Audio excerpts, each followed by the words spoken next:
E agora vamos até aproveitar o link já para comentar. Qual é a sua expectativa especificamente sobre a 777?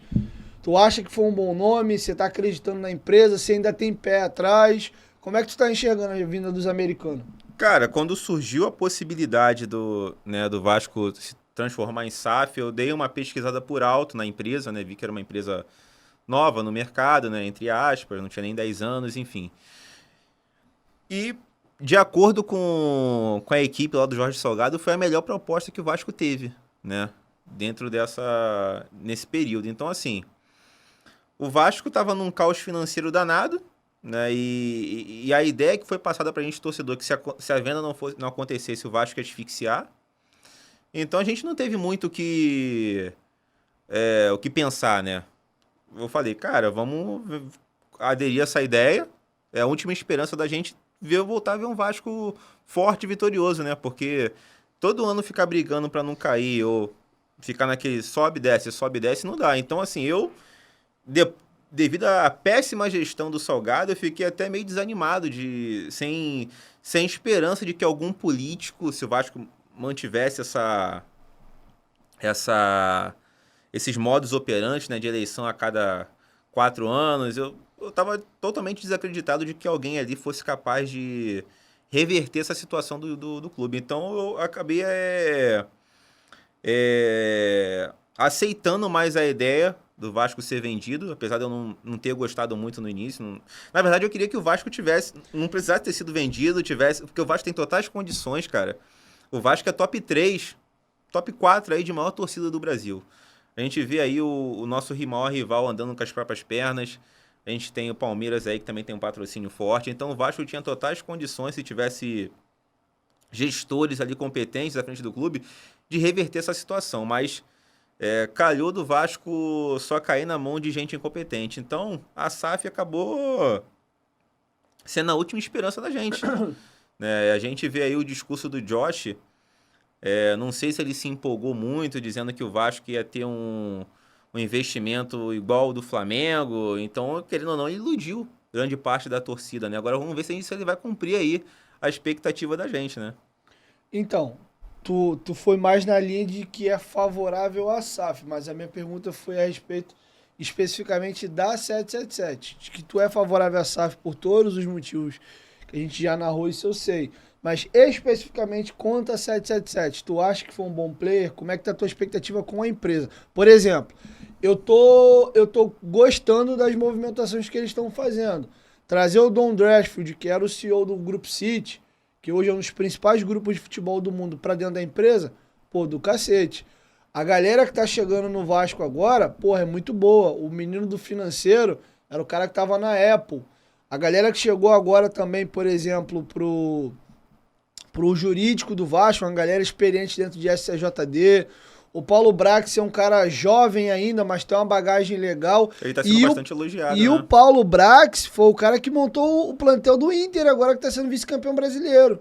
Antes dele vir pro Vasco, ele tava lá. Ah, caiu pro Globo na Copa do Brasil, cedo e pro Melgar, mas o futebol tem essas coisas. O Corinthians caiu também lá pro Tijuana não, Tolima, e Sim, sim. depois empilhou título, entendeu? Então, assim, tem às vezes essas quedas no meio do caminho. Então, eu tô gostando. O Johannes Spor é um cara também do grupo do Red Bull. Então, eu tô gostando dos profissionais que estão vindo. O Vasco inovou agora, contratando um profissional inglês lá de bola De parada. bola parada, Então, né? assim, eu tenho visto a boa intenção deles, entendeu? Então, eu tô começando a enxergar. Eu até faço um paralelo com o próprio Grupo City e com o Qatar Sport, que é lá quem cuida do Paris Saint-Germain. Hoje eles são grandes players, mas o Grupo City ele é novo. Ele pega ali o Manchester City no meado dos anos 2000. Ele hoje virou um puta grupo. Mas quando ele chega ali, ele era desconhecido, ele tinha grana. Então acho que a 777 ainda não é um grande grupo, mas pode vir a Mas tá ser. no caminho, né? Tem o Genoa, tem o Vasco, também tem outro clube, Então, para parece. adquirir agora mais ações do Sevilha e virar majoritário. Aí. Cara, eu tô com uma perspectiva bem positiva, né? Eu gostei das entrevistas do Josh, né? Um dos cabeças lá da 777, né? Então, assim, tô curioso para ver como é que vai ser montado esse elenco aí para 2023. se realmente ele vai cumprir o que ele falou, né? Então, assim, a gente vai ter agora, eu acho que agora o Vasco, graças a Deus, conseguiu acesso, a gente vai ter aí uma... Acho que a gente vai ver de fato aí como a 77 vai agir, né? Se vai contratar realmente grandes jogadores ou se ficou na conversa fiada, enfim. Agora é a hora da verdade. Se o Vasco não conseguisse o acesso, ia ser difícil de montar um time competitivo, porque os grandes jogadores não iam querer vir disputar a Série B. Então agora na Série A eu acho que tem tudo para dar certo, né? Agora, sobre a montagem de um time forte, eu acho que isso é um processo. Eu tenho batido nessa tecla. Pra quem tá achando que ano que vem o Vasco vai virar o Flamengo e o Palmeiras e vai. Cara, pode, de novo, pode acontecer, mas não é o normal.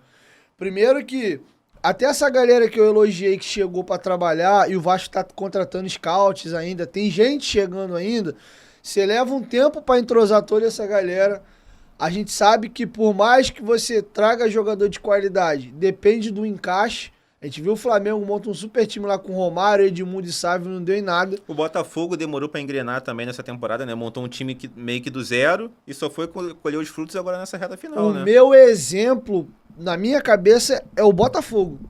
Eu acho que o Vasco pode acelerar um pouco o processo porque o recurso é um pouco maior. E o Botafogo jogou o estadual com o time da segunda divisão. Depois do estadual que o Botafogo foi numa janela, montou um time que começa o brasileiro, briga ali próximo da zona, aí faz uma segunda janela e nessa janela ele tá flertando ali com a última vaga da Libertadores. Então assim, eu acho que o Vasco pode melhorar um pouco nisso, mas não exime o Vasco do risco de ter que contratar em atacado. Quando você tem que contratar muitos jogadores, a probabilidade de erro aumenta. Acho que pro ano que vem, para 24, você faz uma base, já viu quem rendeu, quem não rendeu. O Ryan já tá mais maduro, talvez o Paulinho, lateral direito também, o GB. Você tem mais uma galera da base chegando, que vai estar uma base muito forte. Esses moleques, se não forem vendidos, estão mais maduros. O André, ano que vem, pode virar um monstro. O Marlon Gomes idem, o Egnaldo pode estourar. O Figueiredo já mais maduro também. Então, assim, tem todos esses pormenores. Então, eu acho que ano que vem é um ano de começar um projeto. Começar a base de um time. E quem sabe, a Copa do Brasil é mata-mata. Você tem o imponderável, a gente pode chegar, tem camisa, na hora do vamos ver é o Vasco. Entendeu? Então acho que por aí. Mas eu não imagino o Vasco ano que vem já arrebentando. Não, a minha expectativa é para 24. Não, com certeza não. Até porque tem questão do entrosamento. Você viu o Botafogo. O Botafogo demorou para engrenar. Né? Teve uma outra janela agora no meio do ano, mas você vê que alguns jogadores só começaram a render depois de um tempo. Então, assim, o Vasco vai contratar jogadores de qualidade, a gente espera isso, né? Mas até engrenar, até aquela carenagem se formar ali, o Vasco conseguir ter um entrosamento, criar sua identidade ali dentro de campo, vai demorar. Isso aí, né? De uma hora para outra. Mas só da gente não contratar sucata, o resto do resto no mercado, isso aí já cria uma perspectiva bem positiva, né? E a gente tem um problema dois agora. São dois. Primeiro, jogador de ponta, ele não vem pro Vasco hoje. Exemplo, Davi Luiz, Vidal, Diego Costa quando veio pro Galo, o Cristiano Ronaldo estão dizendo que ele tem interesse em jogar na Major League Soccer ou no Brasil. Vamos supor, tô criando um factoide aqui. Cristiano Ronaldo decide encerrar a carreira no Brasil. Hoje ele não vem pro Vasco. O Vasco pode oferecer o maior salário de todos os clubes do Brasil. Jogador desse naipe, ele não vai para clube que não tem estrutura. E hoje o CT do Vasco é extremamente defasado. Alguns jogadores hoje não vão vir ainda pro Vasco. Por isso que esse ano de 23 é fundamental o Vasco investir pesado em estrutura. É pegar o CT da gente lá, correr para terminar o CT e pegar um estádio mais moderno que é o Maracanã, para a gente ter tempo de pegar São Januário e ampliar, isso vai levar uns 2 anos. Então, o processo para chegar a esses caras agora, Vidal, Davi Luiz lá no Flamengo, você precisou de anos para fazer o CT dos caras que eles não tinham, montar toda uma estrutura, porque esse cara só vem com estrutura. Você pode ter aqui agora 3 milhões de reais para pagar por mês pro Luizito Soares. Ele vai olhar, pô, lá não vou treinar não. Ah, pô, mas a estrutura do Nacional do Uruguai é cagada, mas ele é torcedor do clube. Ele foi lá... É diferente. Ele foi lá realizar um desejo dele de coração, mas já tá saindo fora. Porque ele viu que não tem condição dele jogar lá. A gente vai... Vamos ver como é que o mercado vai ver o Vasco a partir dessa temporada, né? Agora é outra coisa. Agora é SAF, os jogadores vão ter mais. Porque os jogadores se comunicam, né? Você vê aí. Eu vi uma entrevista do Carlos Brasil, dele comentando que ele tentava alguns reforços, aí os jogadores entravam em contato com os jogadores do Vasco para perguntar como é que era o ambiente, isso, aquilo, outro, aí se afastavam. Então, assim, com a SAF, com a 777, o Vasco abre novos horizontes no mercado, né? Os jogadores vão ter mais confiança de vir para o clube, né? Não vão ter medo de salários atrasados. Então, assim, eu tô bastante curioso para ver como é que vai ser essa movimentação, né? Já estão especulando alguns nomes, né? Tem Marcelo Groy, tem o Terãs aí do Atlético Paranaense, já está sendo especulado. Estavam falando do Paulinho. O Vasco tem que mapear esses jogadores que estão em fim de contrato, são jovens. O próprio Paulinho. O Paulinho é novo. O Paulinho tem o quê? Tem 23 anos, né? É, por aí.